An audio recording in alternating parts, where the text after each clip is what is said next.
meneja wa TANROADS hayupo, lakini mkuu wa mkoa ameniarifu kuwa barabara hii ipo kwenye ilani ya uchaguzi. Kwa tutakapotoka hapa na tumekubaliana, tutakapokuwa bungeni tarehe 13, 14, natarajia kukaa na wabunge wote ili nipate vipaumbele vya maeneo ya kuanza nayo. Na mheshimiwa mbunge, nimeshakuja na nimejionea na umesema hapa. Kwa hiyo lile la TANROADS tutaendelea nalo, na mkuu wa mkoa amelichukua na amenithibitishia liko kwenye ilani ya uchaguzi. Na Chingwea Masasi itakuwa ni kipaumbele. Sasa TARURA, meneja wa TARURA, tuambie kwenye eneo ile ya dharura na hiyo ya Kongo, na kuna eneo Kongo ya Nachingwea, na hilo eneo lingine la hapa station, pamoja na ugeni wako, lakini haya mambo lazima umeshajua. Meneja yuko wapi? Huyu sio mgeni. Hebu tuambie iko kwenye mpango gani? Iko kwenye hatua gani? Mheshimiwa Waziri Mkuu, lini itakuwa imekamilika? Mheshimiwa Waziri Mkuu, barabara ambazo sisi tunasimamia TARURA hizi barabara za ndani. Kwa hiyo ile eneo la Kongo ni sehemu ya barabara ya Masasi kwenda Nachingwea. Kwa hiyo barabara hii iko chini ya TANROADS. Ndio.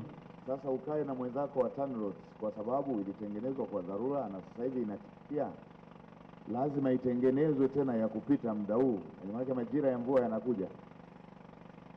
Sawa, mkono napokea. Hiyo kwa ya TANROADS, hiyo kwamba ni ya TANROADS, hilo sio jibu. Wananchi wanataka wapite pale.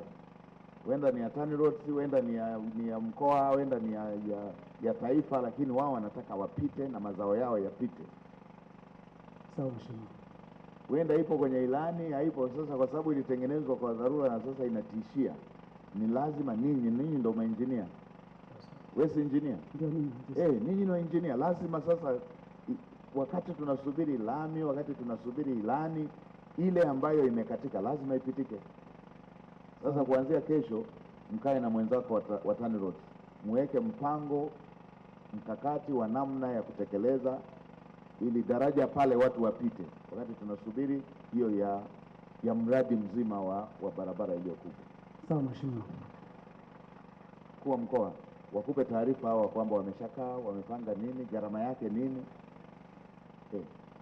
Maelezo sio jawabu, tunataka jawabu, watu wapite na mizigo yao. Umenielewa bwana? Sawa mheshimiwa. Na mimi nitaifuatilia hiyo kwa sababu nimeacha na jambo lingine kule kwenye barabara kubwa, nitafuatilia. Fanyeni haraka. Tusisubiri watu hawapiti ndio tuende kwa dharura.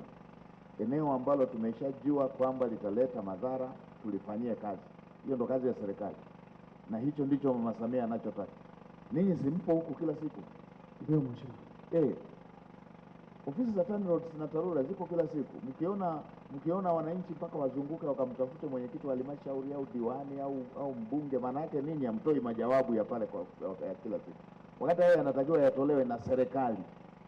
Wawakilishi wao wanatakiwa walete tu taarifa.